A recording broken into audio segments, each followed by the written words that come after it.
The wind clawed at the bus windows, as if trying to drag them backward, back toward the life she had barely escaped. Lena Harper pressed her forehead against the cool glass, watching the blurred lights of the interstate smear into yellow streaks. Her chest tightened every time she replayed the words her parents had thrown at her just hours before she fled, useless, irresponsible, ungrateful, incapable. Words she had spent 30 years trying to outrun. Words that still clung to her skin like smoke. Outside, dawn began to creep across the sky in pale, bruised colors, lavender melting into gray. Inside, the bus rumbled steadily eastward, carrying her farther from Chicago, farther from the house where she had learned to keep her voice small, her dreams smaller. She clutched the handle of her single suitcase, everything she owned packed inside its scuffed shell.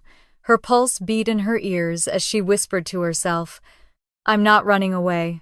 I'm running towards something else, something I've never had." She didn't know yet what that was. A life, a purpose, a home. She only knew one thing with absolute certainty: she could never go back.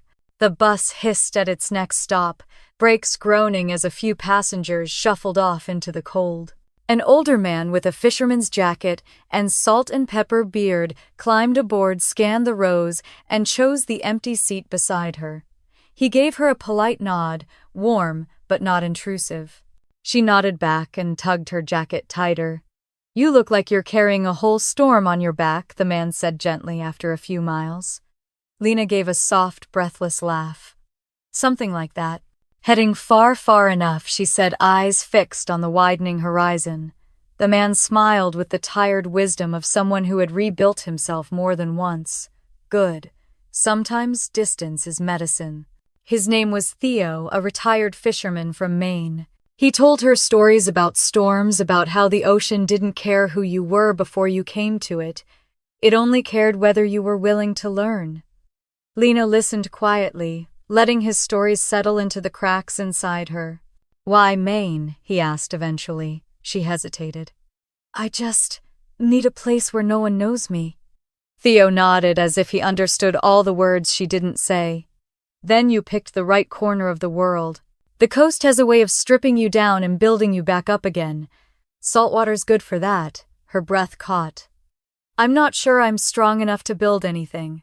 Theo studied her for a moment, then said, "Maybe strength isn't something you start with. Maybe it's something you grow into." The bus rattled deeper into dawn, carrying her toward the unknown. She spent the next hours watching fields turn into forests, forests dissolve into small towns, and small towns stretch into miles of rocky, untouched land. When fatigue overcame her, she dozed, lightly waking to the scent of coffee and the low murmur of travelers trading stories. She opened her notebook, a blank one. She bought at a gas station on the way out of the city and wrote a single line. "Maybe reinvention is remembering who I was before they taught me to be afraid." The sentence made her throat tighten, but she kept writing, small impressions, tiny memories, pieces of herself she thought she had lost. By the time the bus crossed into Maine, fog rolled across the roads in thick waves. The landscape felt raw and untouched, as if belonging to another century. Seagulls appeared overhead. The faint scent of saltwater drifted into the air. For a moment, Lena forgot to breathe. "This is it," Theo said, gathering his bag as the bus slowed. Bridgeton Harbor. Humble little place, but honest. Honest. She wasn't sure she'd ever lived somewhere honest. The bus hissed to a stop at a station barely big enough to be called one. A wooden bench, a flickering lamppost, a bulletin board with handwritten flyers. She stepped onto the gravel, her shoes crunching softly. Fog wrapped around her ankles like cold fingers. Theo paused beside her and pulled a small card from his coat pocket. "My daughter runs a cafe near the docks. If you need a warm meal or directions, tell her Theo sent you." Lena accepted the card gratefully. "Thank you for everything. Take care of yourself," he said, giving her shoulder a fatherly squeeze. People who break away from old lives, they tend to create beautiful new ones. When he walked away, disappearing into the fog, she felt something unfamiliar bloom in her chest, a flicker of hope. She dragged her suitcase toward town. Bridgeton Harbor revealed itself slowly narrow streets, lined with weathered wooden buildings, ropes coiled neatly on posts, fishing boats rocking gently in the tide. The ocean stretched out beyond them, vast and indifferent, but something in that indifference comforted her. She found the cafe easily, the driftwood spoon. A pale blue door, steam fogging the windows. Inside warmth and the scent of clam chowder wrapped around her like a blanket. Morning. What can I get you? A woman called from behind the counter. She wore an apron flecked with flour and had a fierce, welcoming energy. Theo sent me, Lena said, holding up the card. The woman's face transformed into a grin. Theo's daughter, Marin. Sit down, sweetheart, you look freezing. Soup's on the house. Lena blinked. Really? I don't want to impose. You're not imposing, Marin said firmly. Anyone who arrives on the morning bus needs a meal and a little kindness. House rules. Lena sat in a corner, letting the warmth seep into her bones. Marin brought her a bowl of steaming chowder and a thick piece of buttered bread. As Lena ate, Marin leaned against the table. So, what brings you here? Starting over, the question hit deeper than Marin probably intended. Lena nodded slowly. Something like that. Well, you picked a rough place, Marin said. But rough isn't bad. Rough is honest. Lena smiled faintly. That seems to be the theme here. When she explained she needed work and a place to stay, Marin didn't hesitate. Try the harbor office. Captain Ross is grumpy, but he needs hands. He might just take a chance on you. And there's an old caretaker's shed by the lighthouse you can stay in if Ross approves it. A shed, Lena repeated uncertainly. Trust me, Marin said with a wink. It's more shelter than most people get when they first land here. After finishing her soup, Lena made her way to the harbor office. Captain Ross was every bit as intimidating as Marin warned, broad-shouldered, sun-weathered, and suspicious of newcomers. You ever done dock work? He asked, eyeing her thin frame. No, she admitted. But I learned fast. He grunted. Trial week. Dawn to noon. Pays low. Lodging's the old shed up on the cliff. Take it or leave it. I'll take it, Lena said before doubt could interfere. Ross scribbled something on a clipboard. Be on time. Don't quit by day 3 like the last 2. As she left the office, her heart hammered nervously. She wasn't strong. She wasn't experienced. She didn't know if she could handle dock work. But she could try. And trying was more than she'd ever been allowed to do at home. She followed the narrow path Marin described up a rocky incline past windswept grass toward a shape emerging through the fog. A lighthouse, tall, weather-beaten, noble in its silence. The old caretaker's shed stood nearby, leaning slightly, paint peeling from its siding. It was small and rough, but when she pushed the door open and sunlight spilled across the dusty floor, she felt something tighten and then loosen in her chest. This is mine, she whispered. Her first space, her first beginning. She stepped outside and looked up at the lighthouse, its white tower cut through the fog like a guardian watching over the cliffs. I don't know who I'll become here, she said softly, but I'll give myself a chance. The lighthouse didn't answer, but the wind did, brushing against her skin like a whispered welcome. And for the first time in a long time, Lena felt the slightest pull toward a future she might actually want. The shed groaned under the weight of the morning wind, the old wood shifting like a sleeper stirring from a long rest. Lena jerked awake on the thin cot, her breath misting in the cold air. For a brief, blissful moment, she didn't remember where she was or where she wasn't. No raised voices, no slamming doors, no accusations disguised as parental concern. Then the lighthouse horn sounded a deep, resonant call rolling across the cliffs, and reality settled around her like an old coat. She was in Maine. She had a job trial.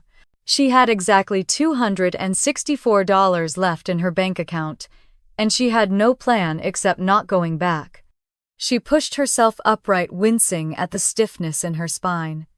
The shed wasn't insulated, and the night temperatures had crept in like unwelcome ghosts.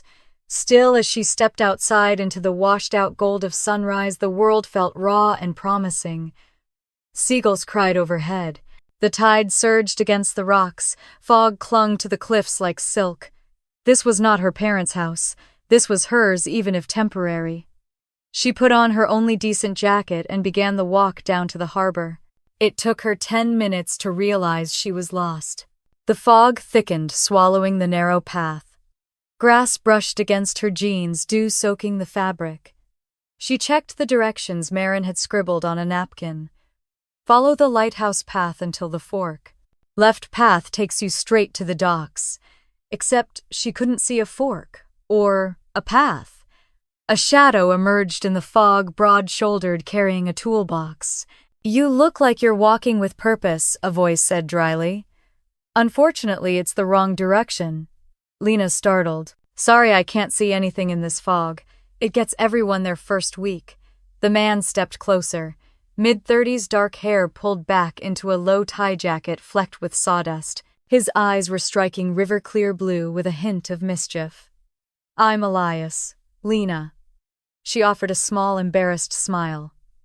"I'm on my way to the docks. Or I was." "Lucky for you," Elias said, shifting the toolbox to his other hand. "I was heading there too. Come on." They walked side by side through the fog. He moved confidently, as if the cliffside were printed inside his mind. "You staying up at the lighthouse shed?" he asked. "Yeah, just moved in yesterday." "It's charming," she said diplomatically. Elias snorted. "That shed should have collapsed 5 years ago. Guess it likes you, or it's waiting for the right gust of wind." He laughed, a warm, startled sound. She found herself liking more than she should. When they reached the harbor, the fog thinned enough to reveal the bustling morning chaos. Fishermen hauling crates, nets being repaired, voices calling across the docks, the scent of salt water mixed with diesel, and the faint sweetness of fresh bait. Captain Ross spotted her immediately. "You're late. I got lost. You won't tomorrow." He thrust a pair of gloves at her. "Start by helping unload the lobster traps." The traps were heavier than they looked. Wooden frames lined with thick rope seaweed still dripping from their sides. As Lena struggled to lift the first one, her muscles protested sharply. She grit her teeth, steadying herself. Ross watched closely, expression unreadable. "Put your legs into it," he barked. "Back straight. Otherwise, you'll roll out of here with a slipped disc." She adjusted her stance, tried again, and managed to lift the trap into the cart. Ross gave a grunt that might have been approval but could have easily been indigestion. Hours passed in a rhythm of lifting, hauling, sorting, stacking.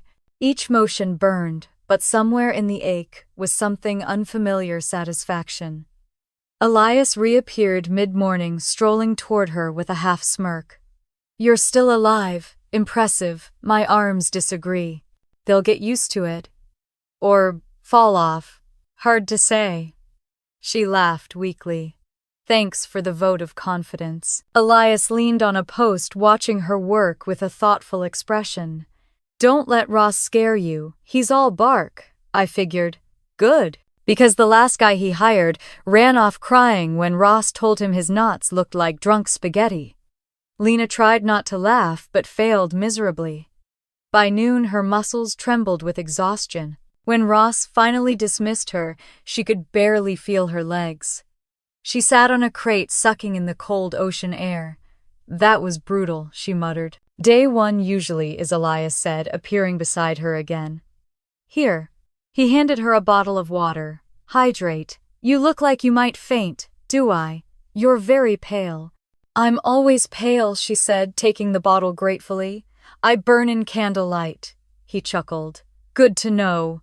I'll warn the bonfire committee." She took a sip, then asked, "So, what do you do around here, carpenter?" "I repair boats, docks, anything made of wood. Sometimes houses, sometimes hearts." She raised a brow. "Hearts?" he shrugged. "Only the wooden ones." She shook her head, smiling despite herself. As they talked, the fog lifted fully, revealing the rugged beauty of the harbor. Seagulls dipped low over the water. The lighthouse stood tall in the distance. For the first time, the place felt less like a strange off-the-map refuge and more like somewhere she could root herself. When she returned to the Driftwood Spoon for a late lunch, Marin greeted her with a knowing grin. "Survived your first morning, huh? Barely. Good. Means you did it right." As she ate, Marin leaned against the counter. "Ross says you worked hard. That's rare praise for him. Really, really. He once complimented a guy by saying, 'You don't make me want to fire you today.'" That guy cried. Lena laughed until her ribs hurt. Before leaving, she bought a few basic groceries: bread, canned soup, a small jar of honey, and stuffed them into her tote bag. The walk back to the lighthouse was easier in the afternoon light. The cliffs shimmered under the sun, and the shed looked a little less haunted than it had that morning. Inside, she unpacked her groceries, arranging them neatly on a crate she used as a makeshift shelf. Then she collapsed on the cot, exhaustion crashing over her in waves. But beneath the exhaustion was a feeling she couldn't quite name. Something small but powerful. Momentum. For the first time in her life, the path ahead was hers and hers alone. She lay on her back, staring at the cracked ceiling, listening to the distant crash of waves. Then she whispered something she had never dared say aloud at home, "I think I belong here." The wind answered with a soft rustle against the shed's walls, almost like agreement. She smiled, tired, aching, hopeful, and closed her eyes, letting the sound of the ocean lull her to sleep. The wind rattled the shed door before dawn, yanking Lena from a dreamless sleep. Her arms screamed the moment she moved. Her shoulders felt like they'd been replaced with cement blocks. Every muscle in her body protested her attempt to sit up. She hissed in pain, clutching her side. "Okay," she muttered to herself. "So this is what dying feels like." A gull screeched outside in what felt suspiciously like mockery. She forced herself upright, grabbed the stale granola bar she'd bought yesterday, and ate it while staring at the lighthouse silhouetted against the pre-dawn sky. The keeper's walk, the winding cliff path running from the lighthouse to the harbor, looked sharper and steeper in the early light. Her body didn't want to move. Her spirit insisted she had to. She dragged herself out of the shed. The early air was salt cold and sharp enough to clear her foggy mind. Fog rolled low over the cliffs, hugging the coastline like a sleeping creature. The rocks glistened with dew. The crash of the ocean below was steady and grounding. Halfway down the path, she sensed someone behind her. "You look like you're heading toward your execution," Elias said, falling into step beside her. She groaned. "My execution would feel better than this." He gave her a sympathetic once-over. "So the traps got you good." "My entire body is a trap now." "You'll toughen up," he assured. "Happens to everyone. I can barely feel my arms. That's normal. By week 2, you'll be able to lift a trap and curse Ross at the same time." She snorted despite the pain. "I'll take that as a milestone to look forward to." They walked in companionable silence. When the docks came into view, the world seemed to expand around her. Boats bobbed in the harbor. Nets dripped onto the wooden planks. Men shouted orders back and forth. "Ready for round 2, Elias asked. "No," she said truthfully. "But I'm here anyway." He grinned. "Good enough." Ross already had a list of tasks pinned to the side of his boat. "You two," he barked, pointing at Lena and Elias, rope sorting.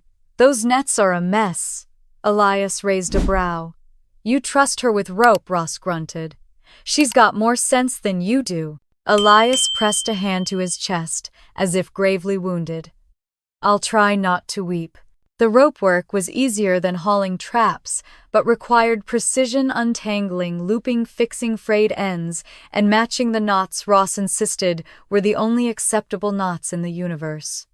The salt water stung Lena's fingers. Rope fibers scratched her skin raw, but the repetitive motion began to calm her. "You're doing well," Elias said, sitting opposite her on an overturned crate. "That's generous of you." "No, really. You're learning fast." She glanced up, genuinely surprised. "Thanks. Don't let it go to your head. Too late." He laughed, shaking his head. When they finished the rope pile, Elias stood stretching. "Come on, lunch break. Tradition says. You've earned chowder today." You have chowder traditions.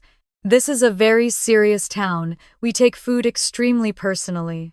They headed toward the driftwood spoon the sea breeze, carrying the scent of frying batter and fresh bread. Inside, the warmth hit her instantly, and Marin's grin widened when she saw them. Ah, new girl survived day 2 so far, barely Lena said. Good, barely means you're doing it right. Marin placed a steaming bowl of chowder in front of her thick broth, soft potatoes, tender clams, sprinkled herbs on top. Lena inhaled deeply. The smell alone felt like a warm blanket. She took her first spoonful and nearly moaned. This is the best thing I've ever tasted. Elias nodded sagely. Told you. As they ate, locals filtered and fishermen, boat mechanics, retirees who looked like they were carved from driftwood. Most greeted Elias with easy familiarity. A few eyed Lena with curiosity. New girl, a woman with a beanie, asked, sliding into the booth next to Elias. Lena, he said. This is Kara, runs the bait shop. Kara leaned over the table. Saw you yesterday. Thought you were gonna drop dead lifting those traps. I thought so too, Lena admitted. Kara grinned. Good. Means you're starting like the rest of us. The casual acceptance warmed her in ways she didn't expect. Mid-meal, Lena's phone lit up. Her mother's name filled the screen. Her stomach clenched. Hard. She turned the phone face down. Elias had been mid-bite but froze when he saw her expression. Everything okay? Yeah, she lied. He didn't believe her, but he didn't press. After lunch, their jobs shifted to patching nets. Lena's fingers felt like they were being shredded, but she refused to slow down. Ross passed by once, grunted approvingly, then walked off. By late afternoon, her clothes were soaked with seawater, her hair was tangled, and she had rope burns on both hands. But she was still standing. As they walked back up the cliffs, Elias carried his toolbox with ease, while Lena felt like her legs had turned into molten lead. You did good today, he said. She shrugged. I survived. That's good. Why do you keep repeating that? Because surviving around here is the first step to belonging. She paused. Do you think I'll belong? He slowed, meeting her eyes. I think you're trying. And that matters more than anything. She swallowed hard. I don't know if I've ever belonged anywhere. You will, he said simply. When they reached the shed, she hesitated. Elias waited with her hands in his pockets. Hey, he said quietly. If you ever want help fixing up the shed, I could take a look. Free of charge. She blinked. Why, he shrugged. Because you're living in a box that wheezes louder than a seal with pneumonia. She laughed despite herself. Okay, maybe this weekend deal. She watched him walk away through the tall grass, his figure outlined by the lavender-tinted sky. That night, fatigue hit her like a wave. She curled up on the cot, staring at the moonlight streaming through the cracked window, listening to the steady rhythm of waves pounding against the cliffs. Her phone buzzed again. Mother. She turned the phone off entirely. Her body ached, her hands were raw, her brain felt foggy. But she wasn't afraid. For the first time since running, she felt something settle inside her, something calm and wary but undeniably alive. Tomorrow would be harder. Tomorrow she would rise anyway. She closed her eyes, letting the ocean sing her to sleep. The rain came before dawn, sharp cold drops hammering against the shed roof like thrown pebbles. Lena woke to the sound of water seeping through tiny cracks overhead, splattering onto the floor in irregular plinks. She groaned, rolling off the cot just as a drip landed exactly where her pillow had been. Perfect, she muttered, dragging a bucket under the leak. Her hands were still tender from yesterday's rope burns. Her shoulders ached. Her thighs felt bruised from climbing the cliff path. And now the shed had decided to mimic a sinking ship. She pulled on her damp jacket and stepped outside. The world was washed in gray. Mist clung to the cliffs. The lighthouse beam cut slow arcs through the storm. The keeper's walk was slippery, but she moved with careful determination. Halfway down, she spotted someone crouched near the path, Elias, adjusting a tarp over stacked firewood. He glanced up, water dripping from his hair. Morning, you look like you lost a fight with your shed. I think the shed is winning, she said. Do you know how to fix leaks? Yeah. But first, you should probably get to work before Ross thinks you drowned. She huffed out a laugh. Fair. They walked together in the rain. He matched her slower pace without comment. When they reached the docks, Ross was already barking orders. Everything moved faster in a storm. Crates were hauled with urgency. Nets checked twice. Voices sharp strained. Ross thrust a coat at Lena. Storm gear. You'll freeze in that thing. Thank you, she said, startled. He grunted. Grab those buckets. We're bailing water until the pumps catch up. Rain hammered the deck. Waves slapped against the pier hard enough to shake her bones. Lena worked as quickly as her aching muscles allowed, scooping seawater and dumping it overboard. Her skin stung from the cold. Her fingers went numb. But she didn't stop. You're tougher than you look, Kara called over the storm, passing with a coil of rope. I'm too cold to quit, Lena shouted back. The chaos continued for hours. Boats rocked violently. Crew members shouted warnings. At one point, a crate slipped on the slick dock. Lena lunged to stop it, feet sliding. She almost toppled forward until a hand caught her elbow. Elias, careful, he said, voice taut. This place can bite. She steadied herself. Thanks. He didn't let go until he was sure she had balance again. By noon, the storm eased into a steady drizzle. Ross finally clapped his hands. Break. Lena collapsed onto an overturned bucket, chest heaving. Her hair was plastered to her face. Her clothes clung to her skin. She felt half dead. Elias dropped beside her. You okay? I think my soul left my body. It'll come back once you eat. She smiled weakly. I hope so. At the driftwood spoon, the windows fogged from the warmth inside.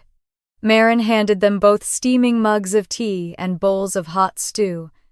Lena wrapped her hands around the mug, letting the heat seep into her fingers. You look like the storm dragged you across the bay, Marin said. I think it tried. You survived. That's what matters. Lena took a slow sip, the warmth spreading through her chest. But even as she relaxed, a tension she'd been holding tightly all day began to creep back up. Her phone was buzzing inside her damp pocket. She ignored it. Elias noticed. Parents again, she nodded.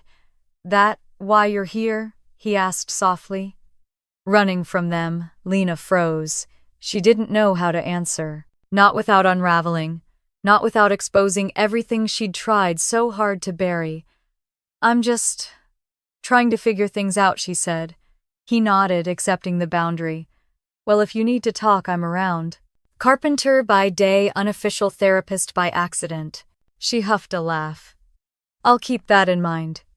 After lunch, Ross assigned them lighter tasks, sorting gear, wiping down crates, prepping nets for tomorrow. By late afternoon, the clouds cleared, revealing a pale, washed-out sky. When the shift ended, Lena expected to trudge back up the cliffs alone. Instead, Elias appeared beside her. Come on, he said. You wanted me to look at the shed today, right? You remembered. Of course, he shrugged. I figured you might want it fixed before it rains again.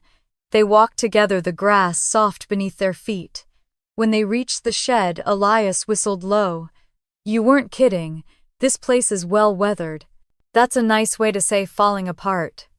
He set his toolbox down. Let me check the roof. Before she could protest, he climbed up with surprising ease.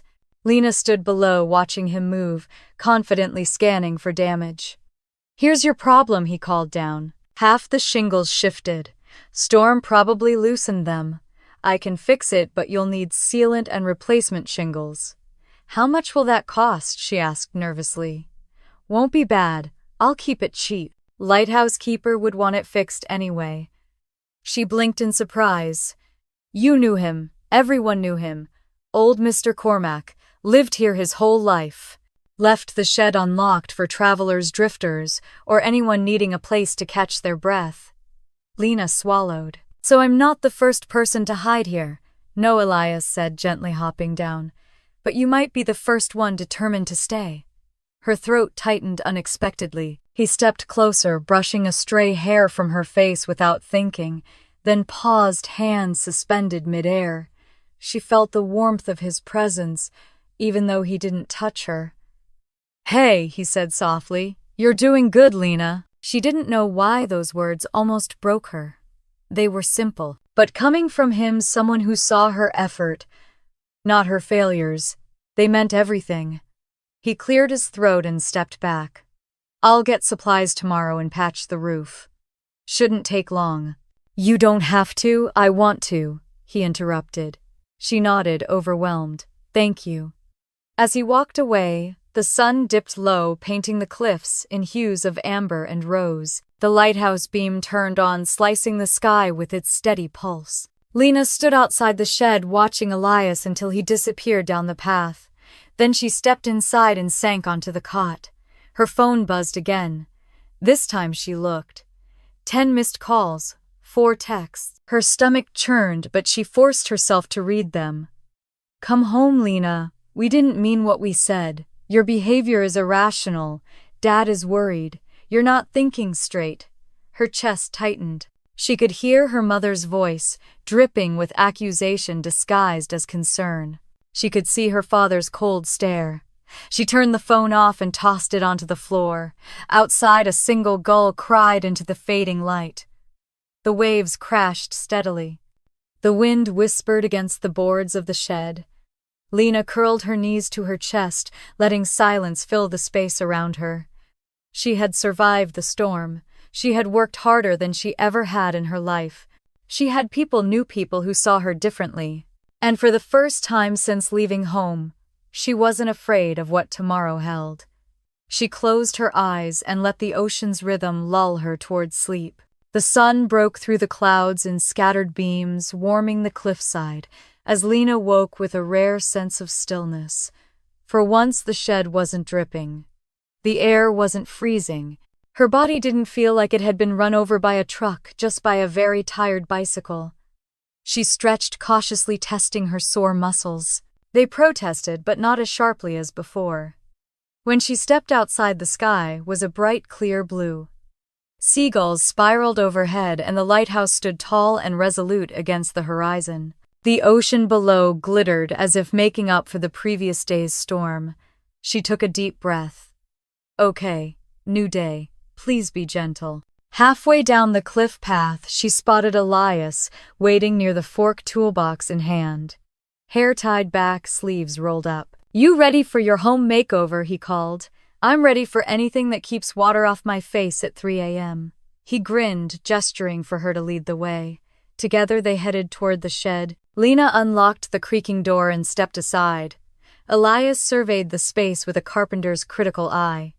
"You've got charm," he said. "Sheer, desperate charm. But charm."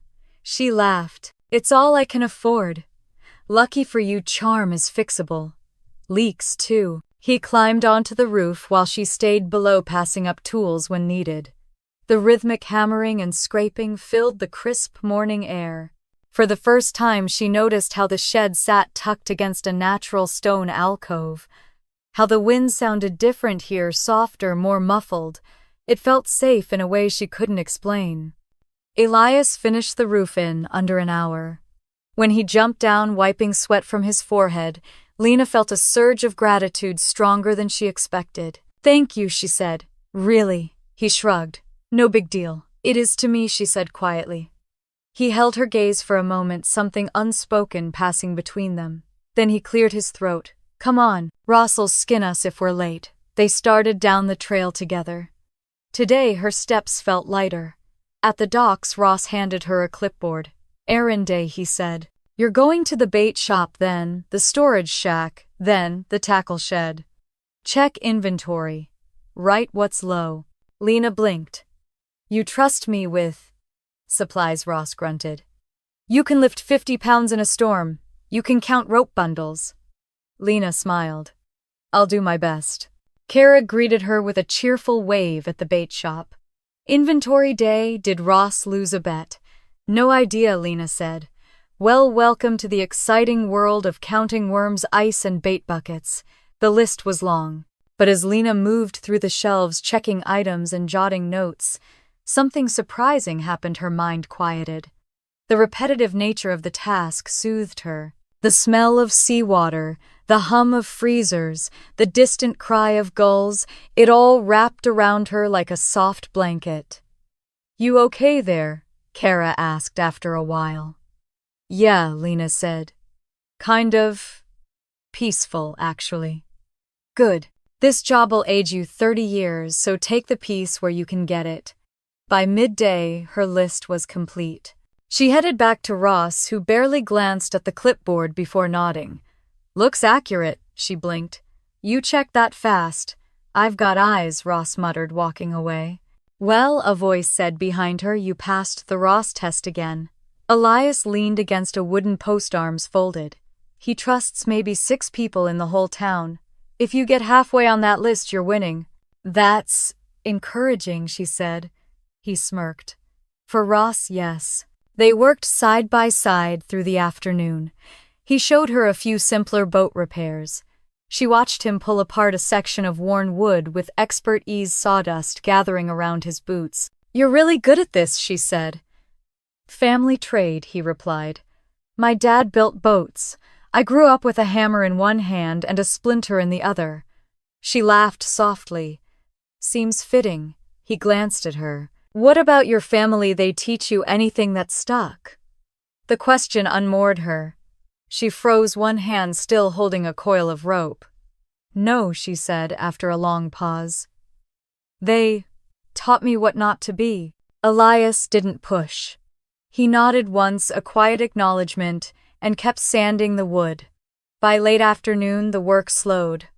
Sunlight stretched long across the harbor. Lena rubbed her aching hands and felt her stomach rumble. Elias noticed. Chowder, she didn't need convincing. At the driftwood spoon, Marin fed them steaming bowls and crusty bread. Lena devoured the food like she hadn't eaten in days. Elias watched with a half smile. "You're hungrier today," he observed. "It's the roof repairs," she said. "Manual labor builds an appetite.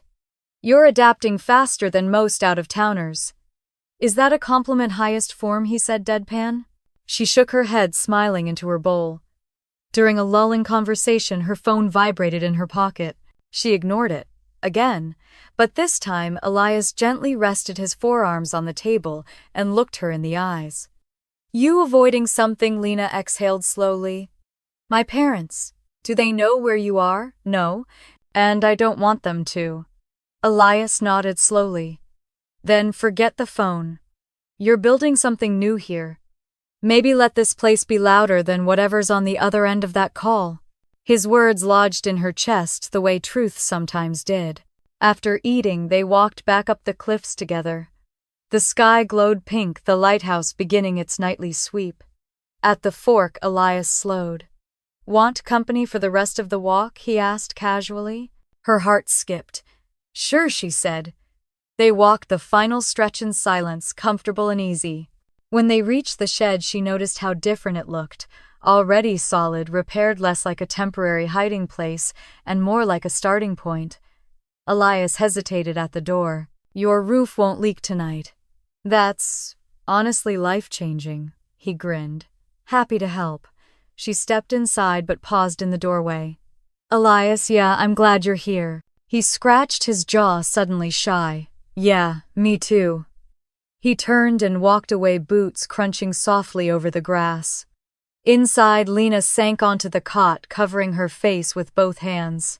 Not from exhaustion, not from fear, but from the overwhelming relief of feeling safe. Wanted.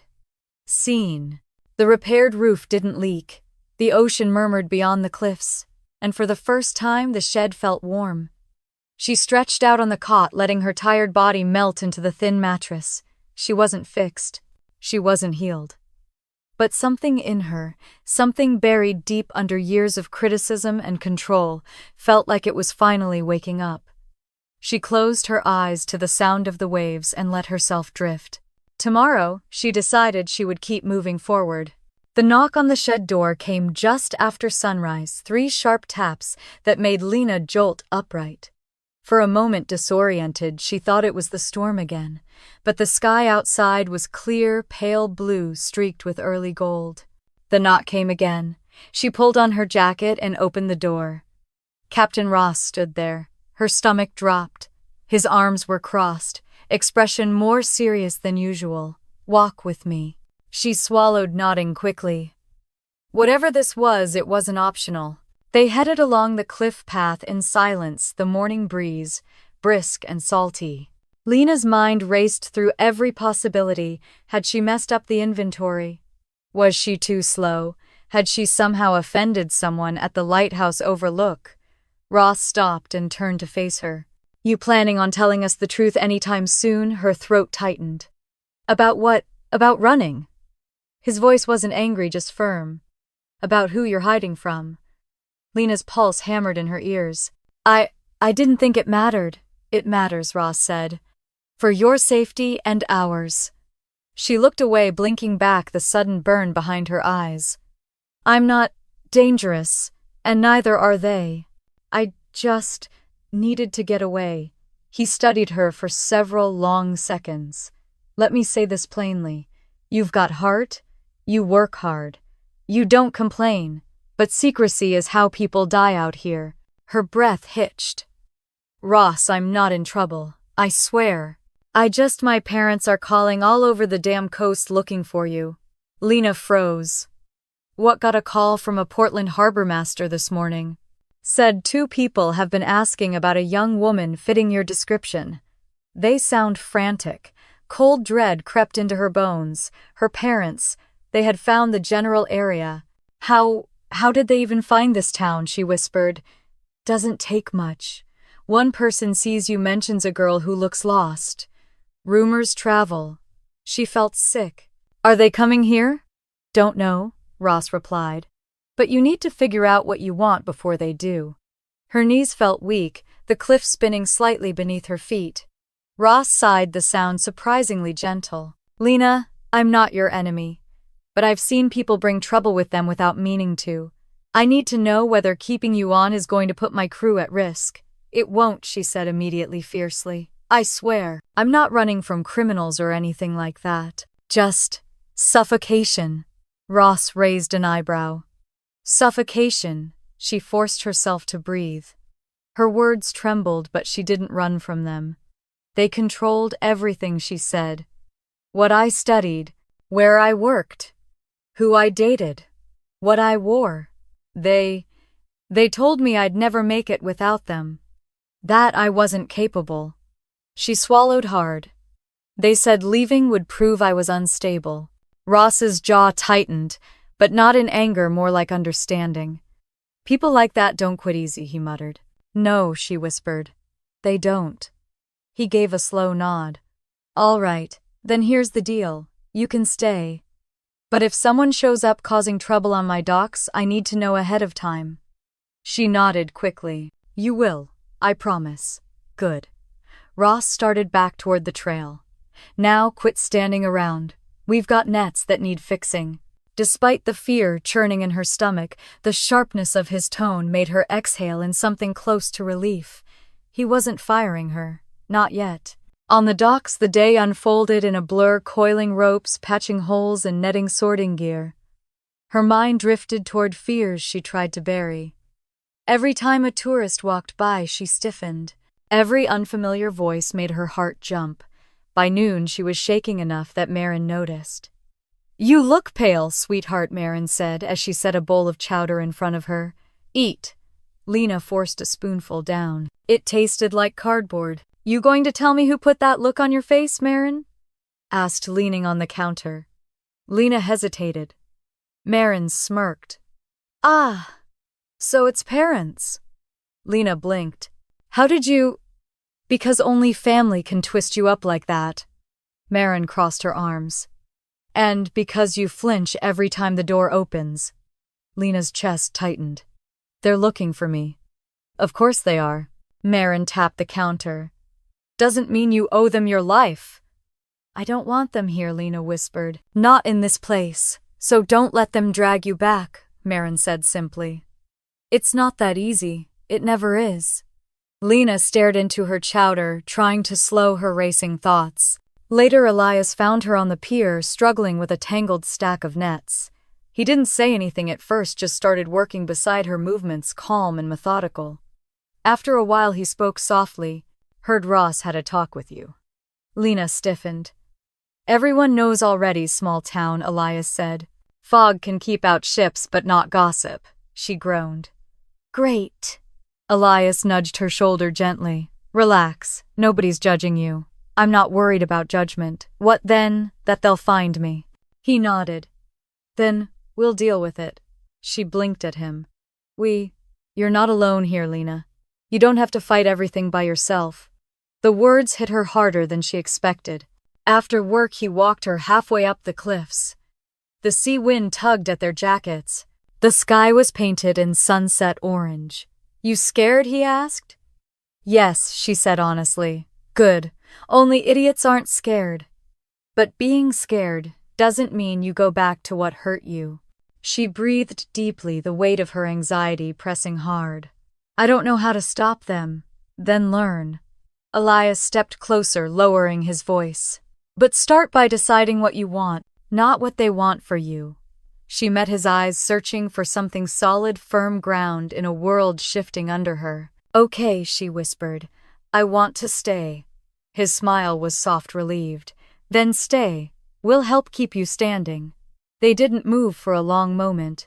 The wind rustled through the cliff grass. The lighthouse beam swept slow circles across the darkening sky.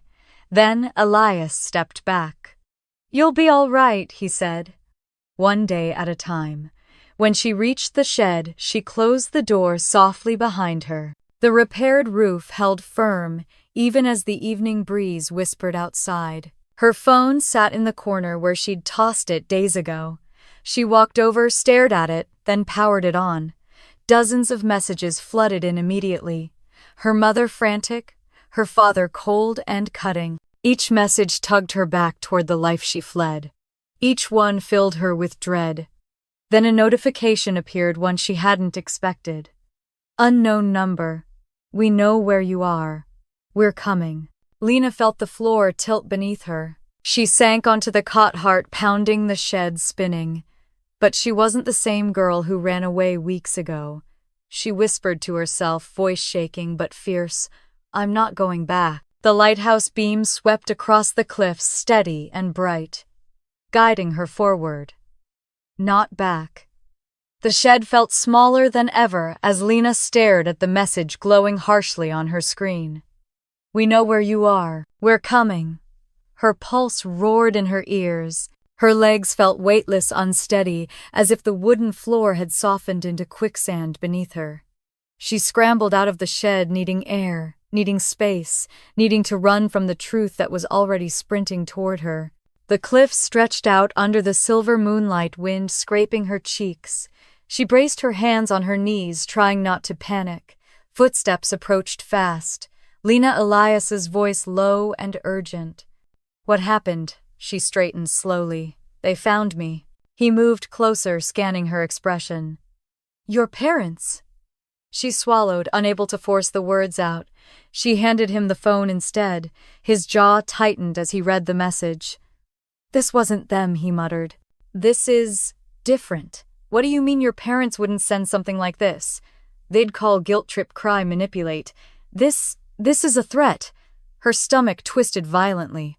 Then Elias shook his head. "Not here. Come on. You're not staying alone tonight."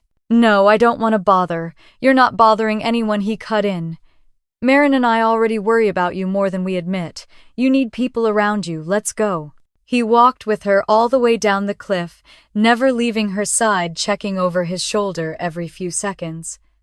At the bottom, the lights of the driftwood spoon glowed warm against the darkening sky.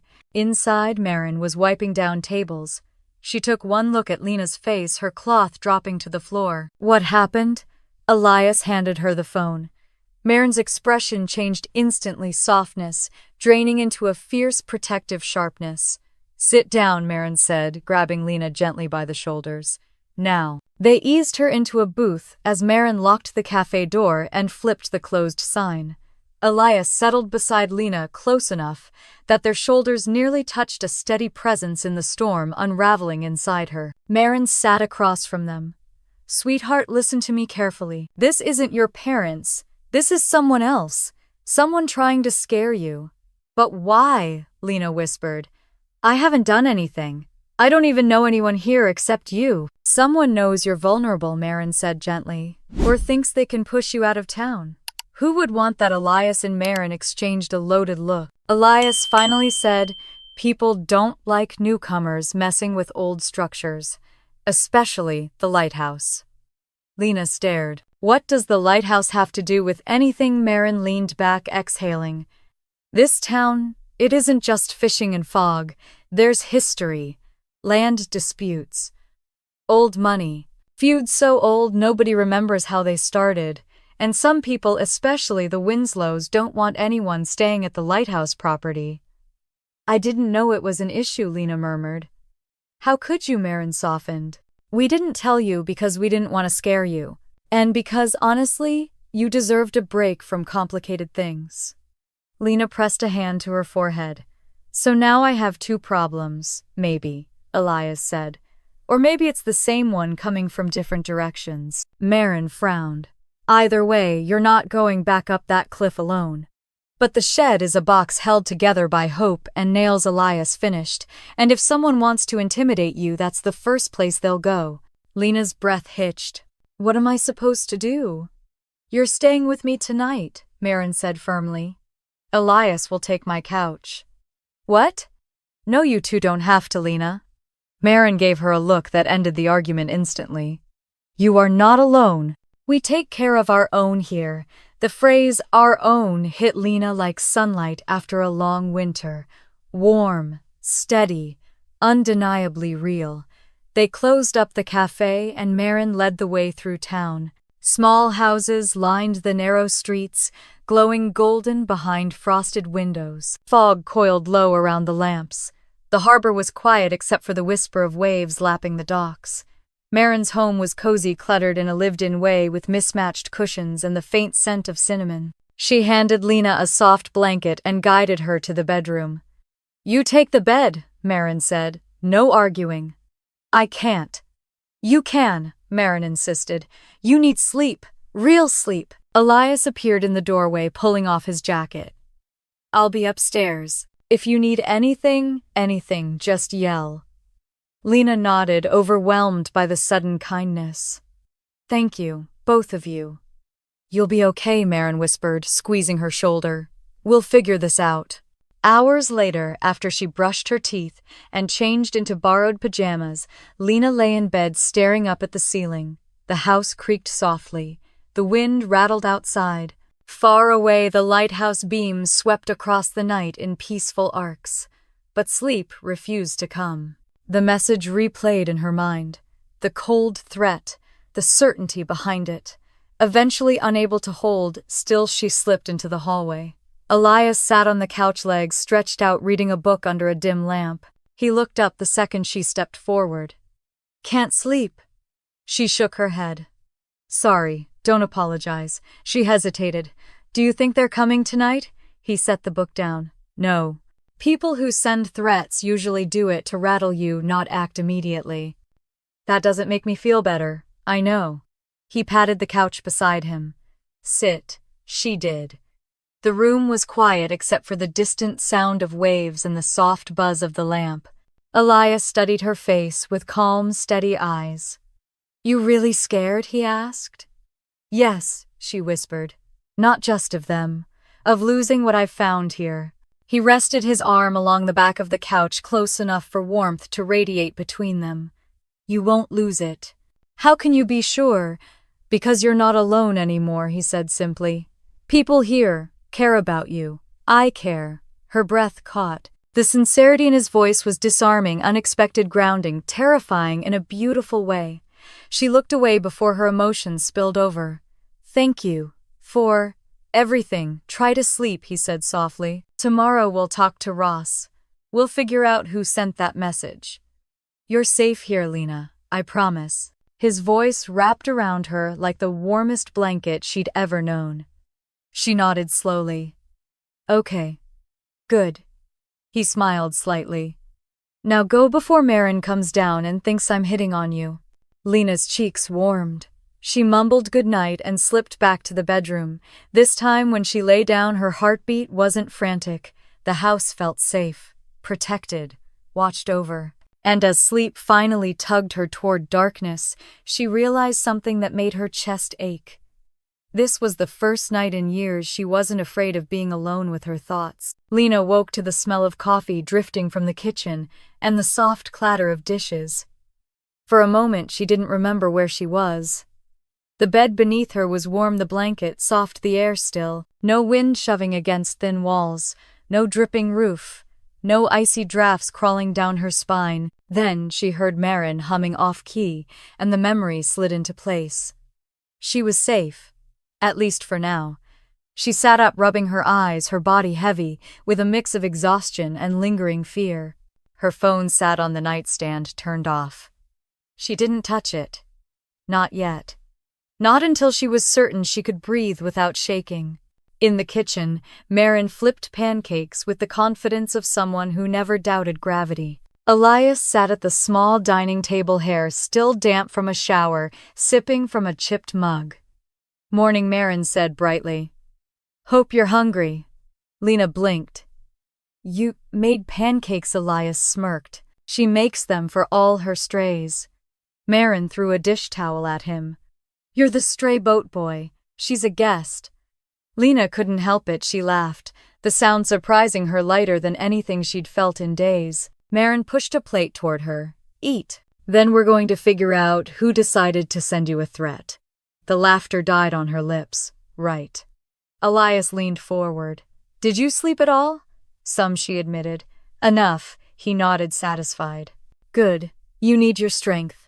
Marin poured syrup on all 3 plates with the authority of a general distributing rations.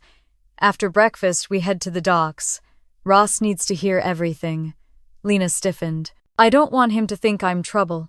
"Too late," Elias said. "Everyone in this town is trouble in their own way. You'll fit right in." Marin cackled. Lena wasn't sure whether to be comforted or concerned. After they finished eating, the 3 headed outside. Fog hung low over the harbor, thick enough to blur the boats into ghostly outlines. The air tasted like salt and morning chill. Ross was already pacing near his boat, barking orders as usual. When he caught sight of them particularly, Lena sandwiched between Marin and Elias, his frown deepened. "You look worse than yesterday," he said to Lena. "Did you sleep in a ditch?" "She slept in my guest room," Marin snapped. "And she's got something to tell you." Ross folded his arms. "Well, spit it out." Lena took a breath. The words felt sharp in her throat. "Someone sent me a message last night. They said they knew where I was. And they're coming." Ross's frown hardened. "Show me." Elias held out the phone. Ross read the message, jaw flexing. "This wasn't your parents," he said flatly. "That's what Elias said," Lena murmured. "Parents don't warn you," Ross said. "They just show up." A chill skittered down her spine. "Then, who?" Ross turned toward the harbor. "There are a few families in this town who don't like anyone near the lighthouse property. Old grudges, old money, old attitudes." Marin added, "The Winslows especially. They've been fighting with the Historical Society for years." "But why threaten me?" Lena asked. Elias sighed. "Because you're living on land they think they own. They've fought everyone who's tried to restore that lighthouse." Lena blinked. "Restore?" Ross turned to her. "You ever wonder why that building is still standing after decades? Someone keeps patching it just enough not to fall. Someone who doesn't want it formally inspected or restored. And that someone sent the message," Elias said. Lena's stomach twisted. "I didn't mean to get in the way. I didn't even know about any of this." Ross rubbed a hand over his beard. "Well, now you do. And whoever sent that message, they'll try again." Marin planted her hands on her hips. "So what do we do?" Ross looked at Lena. "You decide. You staying here? Or running again?" The words smacked into her chest. Running. Again. She closed her eyes for a moment. In her mind, she saw her parents' house, cold walls, sharp voices, endless rules. She saw the shed, small, imperfect, but hers. She saw the lighthouse tall, stubborn, refusing to fall even when storms tried to tear it down. "I'm not leaving," she said quietly. Elias exhaled like he'd been holding his breath.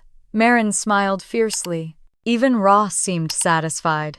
"Good," Ross said. "Then you need to prepare." For what, she asked. "For the Winslows." The rest of the morning was a blur of work-heavy crates, coiled ropes, nets that smelled strongly of low tide. But Lena noticed something subtly different. People watched her more closely. Not suspiciously, but protectively. Kara swung by with a spare pair of gloves. Jonah, the tall fisherman with the perpetually serious expression, offered her a thicker coat. It was as if the whole harbor had silently agreed she was under their wing now. By noon, she stood beside Elias repairing a railing when a man approached, tall, thin, wearing a tan jacket and a disapproving expression that suggested he smelled something unpleasant. "Excuse me," he said sharply. "Are you Lena Harper?" Her heart nearly stopped. "Yes." Elias stepped between them in an instant. "Who's asking?" The man lifted his chin. "My name is Victor Winslow. My family owns the land surrounding that lighthouse. You're trespassing." Lena's blood went cold. I didn't know." Captain Ross said. Ross appeared behind them like a summoned storm. "I said she could stay." "Until the council meets." Victor's eyes narrowed. "She has no legal right." "You don't either," Ross snapped. "Your family never got the deed transfer approved.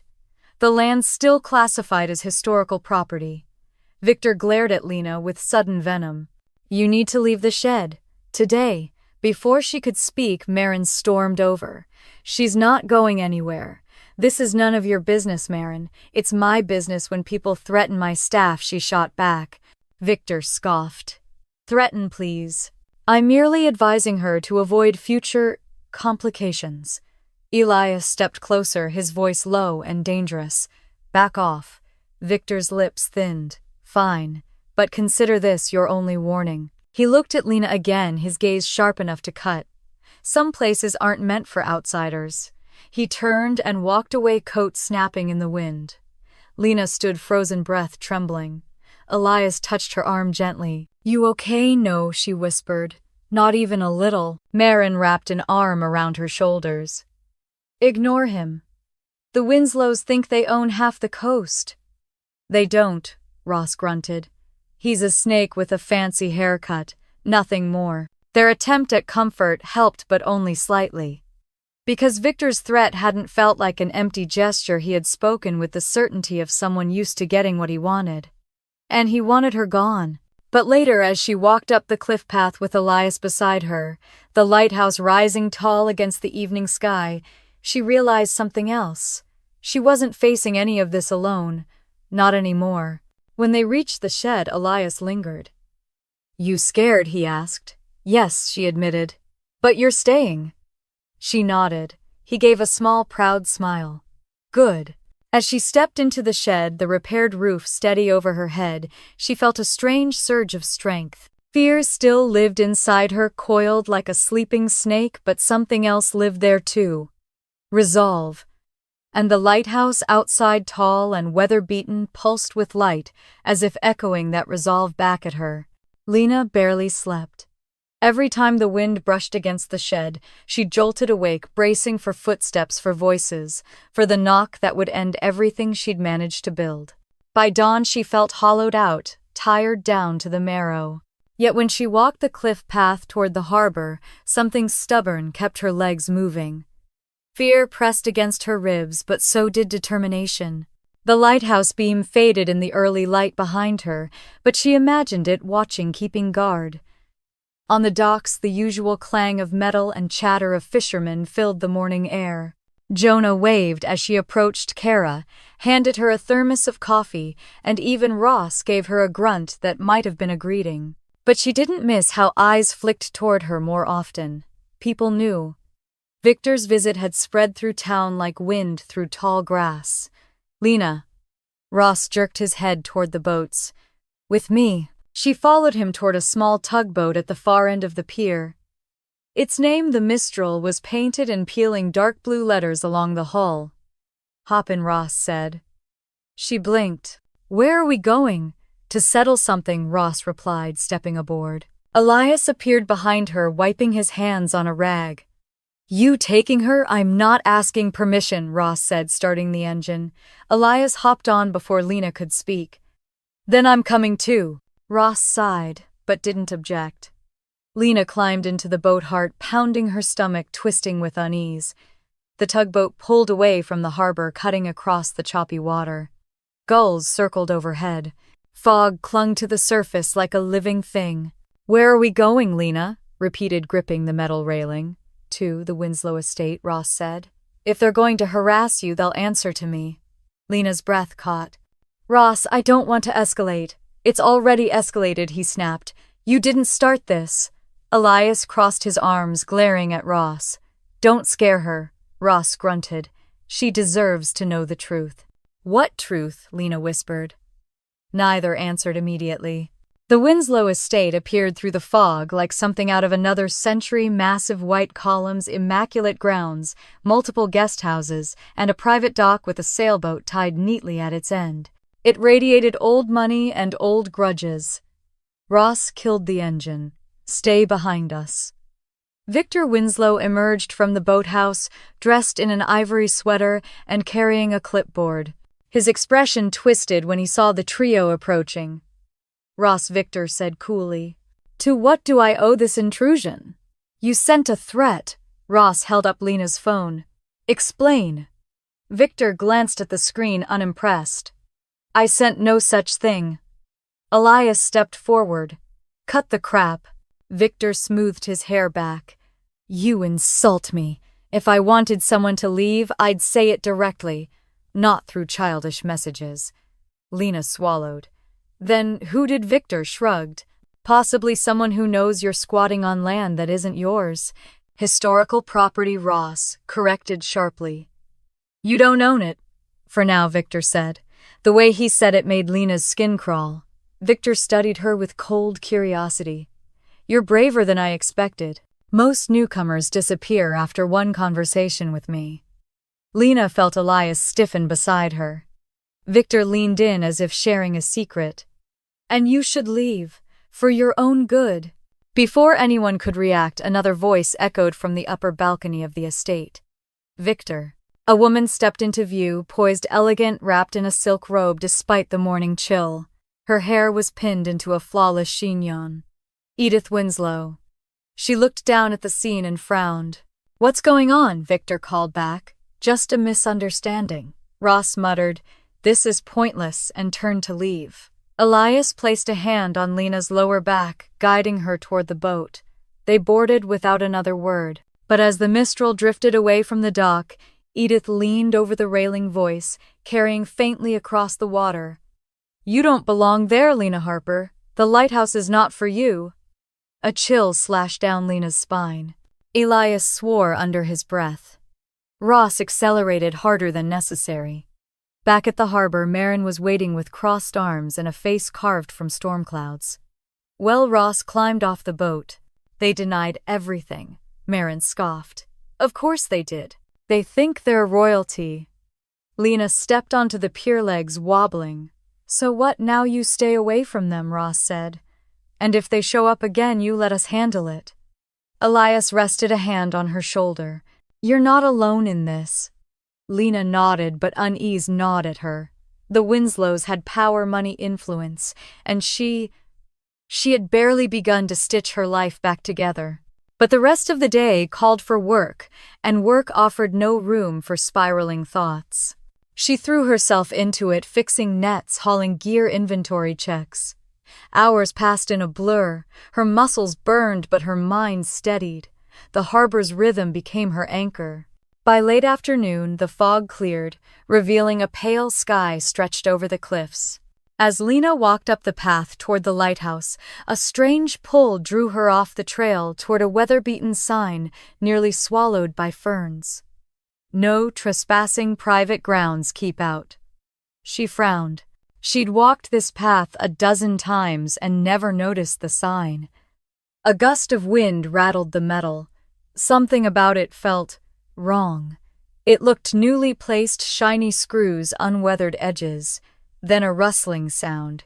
Lena spun. Someone's silhouette, tall-hooded, stood near the edge of the lighthouse wall. Her blood turned to ice. "Hello," she called, voice shaking. The figure didn't answer. She took a cautious step back. "Elias," she shouted instinctively, even though he was far below on the docks. The figure slipped behind the lighthouse and vanished. Lena ran not toward the shed but down the path, heart slamming against her ribs. She didn't stop until she reached the bottom, breathless and trembling. Elias spotted her instantly and ran over. "What happened?" "There was someone up there," she gasped. "By the lighthouse. Watching me."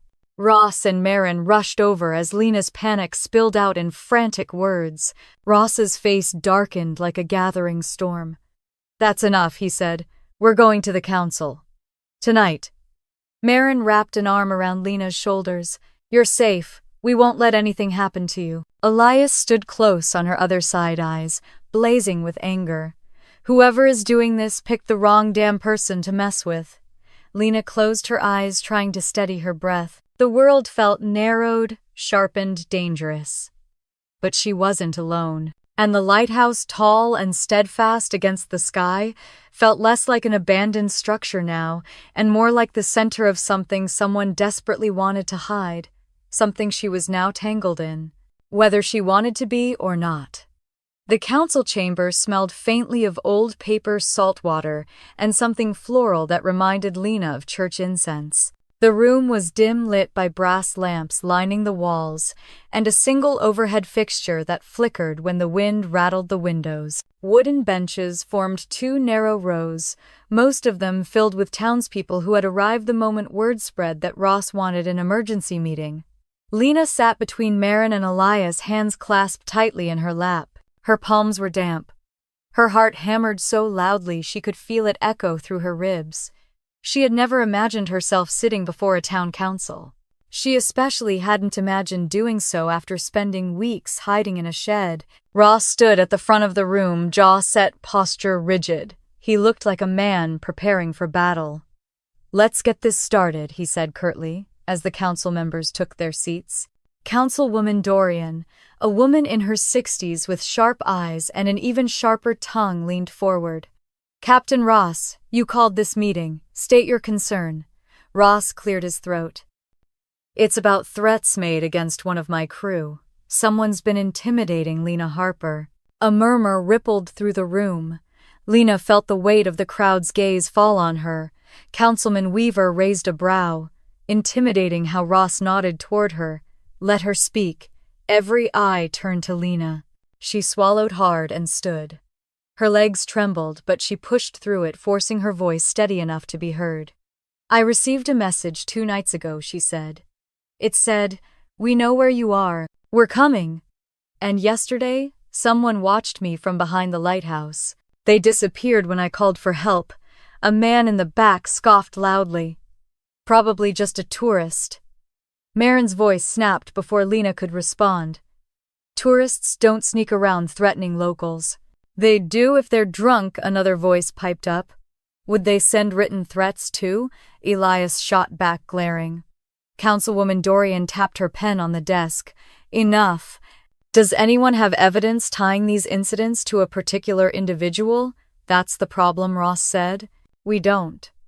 But the Winslows visited Lena earlier this week, and the timing lines up." Gasps and whispers filled the room. Victor Winslow stood near the back, arms crossed, expression flawless and smug. "Captain Ross," he called, "are you accusing my family of criminal activity?"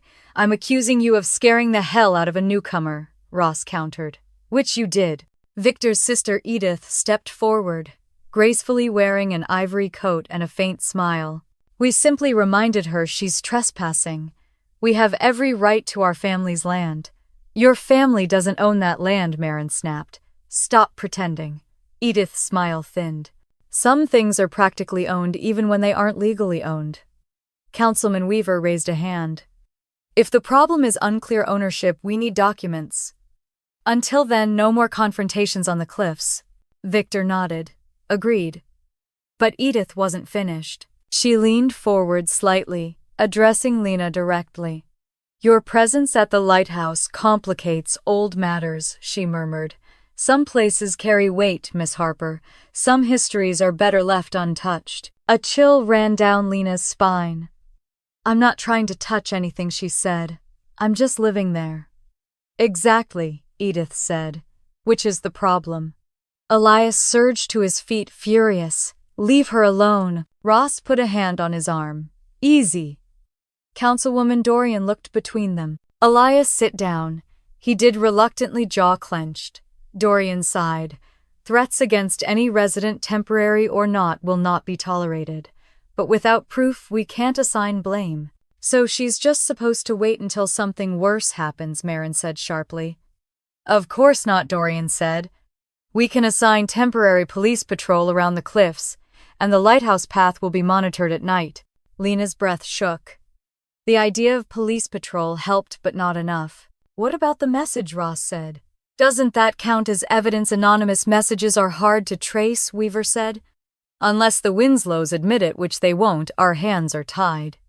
Victor spread his hands innocently. And why would we threaten her? She has nothing to do with our affairs, Edith added. If she leaves the lighthouse, this issue disappears. Lena stared at her. Why does it matter so much that I stay there? Edith's gaze flickered just once before she answered. Because the lighthouse has belonged to this town for generations. Outsiders have always brought trouble. You mean outsiders have always uncovered things you didn't want, found, Ross muttered. The room erupted in whispers. Edith's face flushed, and she pressed her lips together tightly. Victor grabbed her arm, whispering something Lena couldn't hear. Councilwoman Dorian slammed her gavel. Enough. This meeting is about ensuring Miss Harper's safety. We will not tolerate old family feuds spilling into it. Ross looked satisfied. Victor looked furious. Edith looked rattled. Dorian, continued Miss Harper, you will not be removed from the lighthouse property unless legal ownership is formally changed. Does everyone understand? Victor's jaw tightened. Understood. Good, Dorian said. Now, Captain Ross assigned 2 men to patrol the cliffs tonight. This meeting is adjourned. Chairs scraped. People murmured. The crowd thinned quickly, but Victor and Edith lingered near the doors. Lena felt Elias take her hand gently. She didn't even realize she was shaking until he tightened his grip. You did well, he murmured. I nearly fainted, she whispered back. That's still well under the circumstances. Marin joined them. Let's go. Don't want to give the Winslows another chance to corner you. They stepped outside into the cold twilight. The lighthouse stood stark against the sky, its beams slicing a steady arc over the cliffs. Its presence had once felt lonely. Now it felt like a signal, a stubborn, unwavering sign that she was supposed to be here. Halfway down the steps from the council building, Ross stopped them. I don't trust the Winslows, he said. Not one bit. We know, Elias said. Ross turned to Lena. Be careful, and don't go anywhere alone. I won't, she promised. But even as she said it, she glanced toward the cliffs, toward the lighthouse waiting above the town, toward the place she was beginning to feel tethered to, even as others tried to push her away. That night, Marin insisted Lena stay at her house again. Elias argued he should take the couch because he snored less, which was immediately proven false. But as Lena lay awake, staring at the ceiling, she realized something unsettling. The Winslows weren't just determined. They were threatened. And if a family with that much power felt threatened by her simply existing in a shed on their cliff, then the truth they were hiding had to be bigger, older, and far more dangerous than she'd imagined. The storm reached its peak just as Lena and Elias pushed through the forest branches, lashing at their coats, while thunder rolled over the cliffs like something alive. The ruined stone archway appeared through the sheets of rain, half collapsed, tangled in ivy and glowing faintly, where the wind scraped away moss to reveal markings beneath. Lena paused, breath ragged. This is it. This is the place from Elijah's diary. Elias held her arm to steady her. Then, this is where the truth ends, or begins. They stepped under the remains of the arch. The air changed instantly. warmer, quieter, as if the storm lost its grip the moment they entered. A circle of ancient tiles lay cracked beneath their boots. In the center, carved into a stone disc, was the same symbol Lena had seen in the lighthouse lens, the spiral sun. And kneeling beside it, soaked but still composed, was Edith Winslow. Her face was streaked with rain and mascara. She looked at Lena with something between desperation and fury. "You shouldn't have come," Edith whispered. Lena's heartbeat thudded painfully. "You sent men after me. You tried to run me off the cliffs. You forced me here." Edith shook her head. "Not to hurt you, to warn you, to get you out before this." Elias stepped forward. "Where's Victor?" Edith swallowed. "He's gone to the lighthouse. To destroy the journal, the maps, anything connecting our family to this place." Lena's stomach dropped. "Why? What is this place?" Edith rose slowly, her soaked coat dragging across the ground. "This is where Elijah Harper died." Lightning split the sky, illuminating the broken arch. The rain around them trembled. Lena's voice cracked. "No, the diary said he disappeared." "He did," Edith answered. "Right here." She stepped aside, revealing something half buried beneath a sheet of canvas. Elias lifted the edge and recoiled. A weathered wooden crate lay there, split open. Inside were instrument sextants, metal pieces of old lighthouse mechanisms, fragments of the original lens, housing charred black as if burned long ago. Lena recognized one piece instantly from the museum photo. "This was the original lighthouse equipment," she whispered. "But they said it was lost at sea." "It wasn't." Edith's face tightened. "Our great-grandfather took it." Elias stiffened. "To sell," Edith shook her head. "To hide." Lena pressed her trembling hands against her mouth. "But why hide lighthouse equipment?" "Because it proved what Elijah had discovered," Edith said. "He figured out that the Winslows sabotaged the lighthouse beacon during a storm to divert a shipping vessel. They wanted its cargo. But the sabotage caused 2 ships to crash, killing dozens, including members of their own family."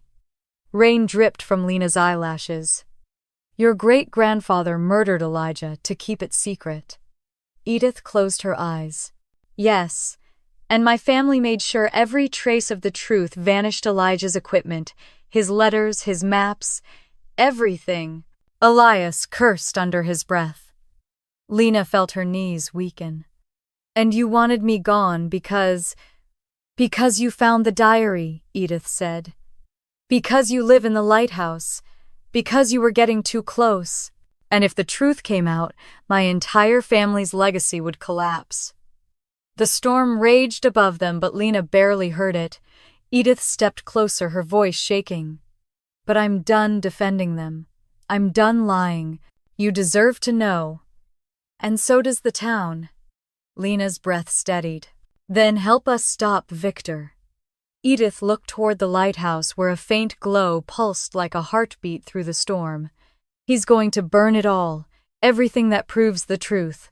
Elias grabbed his flashlight. "Then, we move now."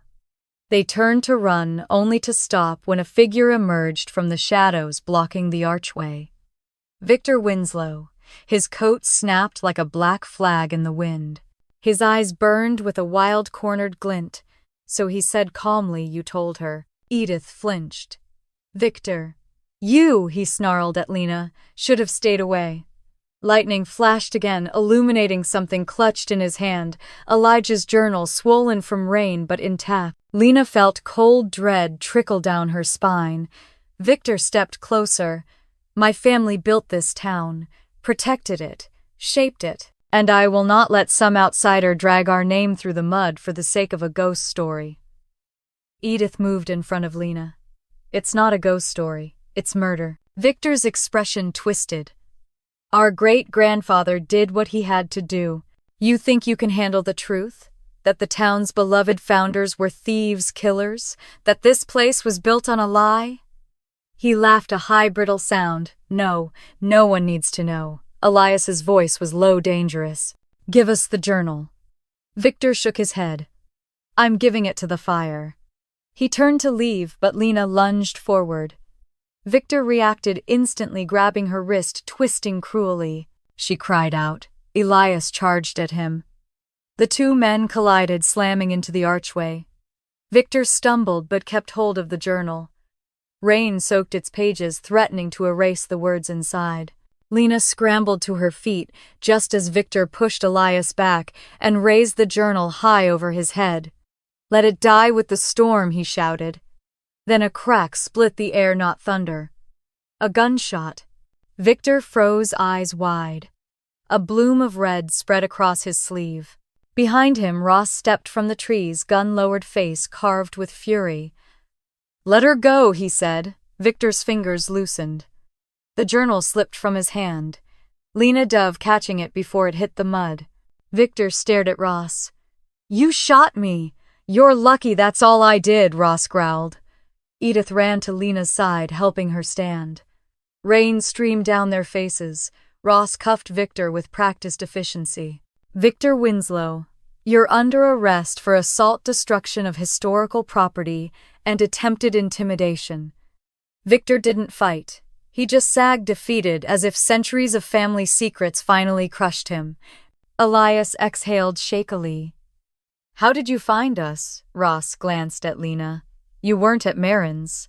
I knew you'd go somewhere connected to Elijah's story. The cliffs were the only place left." Edith hugged herself, trembling. "It's over." Lena looked at the journal in her hands, its ink smudged but legible. Elijah's voice, his truth preserved through rain and violence. "No," she said softly. "It's finally beginning." The storm eased, rain softening to mist. The wind calmed around them, leaving only the sound of the ocean crashing against the rocks. Lena turned toward the lighthouse, rising in the distance, no longer a symbol of solitude, but of everything she had reclaimed. Her truth, her safety, her right to exist without fear. As Ross led Victor away, and Edith cried silently into her hands, Lena felt Elias touch her shoulder gently. "You okay?" he whispered. She nodded, not because she felt okay, but because she felt something steadier, stronger. "I will be." The morning after the storm felt like waking into a different lifetime.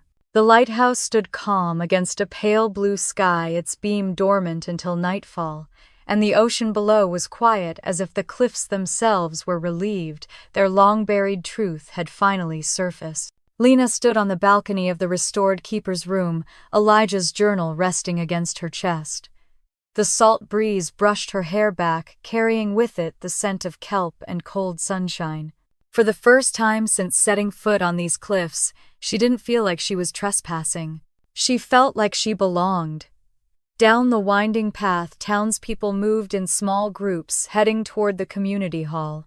The emergency meeting called after Victor's arrest had sent ripples through Greyhaven, shock, outrage, disbelief, but also something Lena hadn't expected. Support. Marin waved up at her from the path. "Come on, they're waiting for you."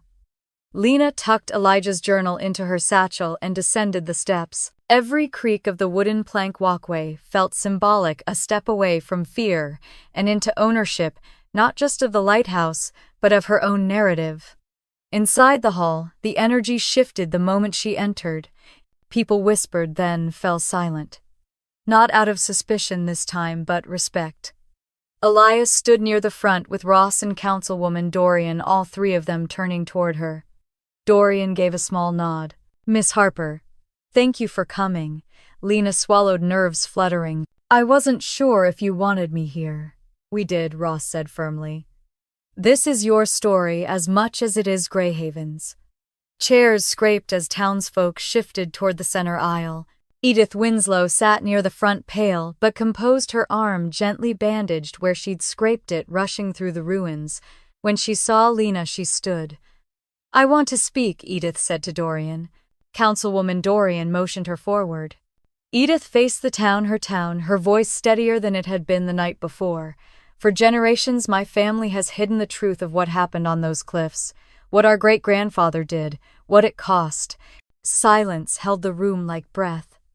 "My brother, he wanted to keep that truth buried, no matter the cost.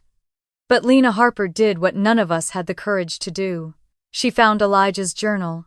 She followed the clues. and she refused to be intimidated into running. Eyes turned to Lena, warm and reflective. Edith continued, "The Winslow family owes this town an apology, and I owe Lena my deepest gratitude." The words struck Lena like a physical blow, not out of pain but release. Ross stepped forward next. "We've recovered the items from the ruins. We've also begun verifying the journal's claims with shipping records and old lighthouse logs discovered in the archives." His eyes met Lena's. "Everything lines up." Elijah Harper told the truth. A soft gasp threaded through the crowd. Dorian stood. "This council intends to restore those historical records, to acknowledge Elijah's work publicly, and to make the lighthouse a protected heritage site." Marin grinned. Elias looked like he wanted to cheer but was restraining himself for the sake of decorum. Then Dorian said, "Which brings us to one final matter, the caretaker position." Lena blinked. What? Dorian smiled. "Greyhaven has not had an official lighthouse steward in decades. The position died out when the tower was automated, but now with its history restored, we'd like to bring it back, and we'd like to offer the role to you." Lena stared stunned. "Me?" "You've already been doing the work," Ross said. "Better than anyone else could," Marin clapped. "Plus, you're the only one crazy enough to live up there through winter." Laughter rippled gently through the room. Elias stepped beside Lena. "You don't have to say yes," he whispered, "but you should know we'd all be really lucky if you did." Emotion tightened Lena's throat. For so long she'd felt like an intruder in a life that wasn't hers. Here, surrounded by people who had fought beside her, she felt something new. "Home. I'd be honored," she said softly. Applause rose warm, welcoming, sincere. Tears shimmered in Edith's eyes. Marin whooped. Ross gave a curt nod that somehow conveyed miles of pride. When the meeting ended, people crowded around Lena, shaking her hand, thanking her, offering fresh vegetables from their gardens or invitations to dinner anytime you want. She felt dizzy with all the kindness, but Elias gently guided her outside, away from the swell of voices. They walked toward the lighthouse as gulls circled overhead. "You really said yes," Elias murmured. "I really did." "Good." He nudged her shoulder. "I'd hate to miss an excuse to visit every day." Lena laughed. "You visit every day anyway." "Now I have a reason," he said, shrugging. "A very official one." They reached the cliff's edge, staring out at the glittering sea. Lena touched the lighthouse stones, solid, weather-beaten, ancient. They vibrated faintly under her palm, as if still carrying Elijah's story, his warning, his legacy. "I feel like I found more than a mystery," she said. "I found a new beginning." "You did," Elias said, "and you earned every bit of it." A breeze swept over them, cool and briny, carrying the tang of the sea and the faint hum of the lantern room above. Lena lifted her gaze to the tower. Tonight she would light the beacon herself. Not because she had to, but because it felt like honoring every step she had taken to get here. Later that evening, as twilight settled purple across the horizon, Lena climbed the spiraling stairs of the lighthouse. Her footsteps echoed against the stone walls. She reached the lantern room, set the mechanism, and lit the flame. The beams surged alive, bright and unwavering, sweeping across the ocean with purpose. Below, she saw Elias, Marin, Ross, and even Edith gathered near the base of the cliff, watching the first official light of the restored keeper. Lena pressed a hand to the cool glass. "I'm home," she whispered. The beam swept across the waves again, steady and brave, just like she had learned to be. And if you've journeyed with Lena this far, if you felt the storms, the fear, the discoveries right alongside her, then stay with us. Like and subscribe to keep exploring more stories carved from cliff shadows and second chances. And tell me in the comments what part of Lena's journey spoke to you the most. The sea keeps many secrets, but here we'll uncover them together.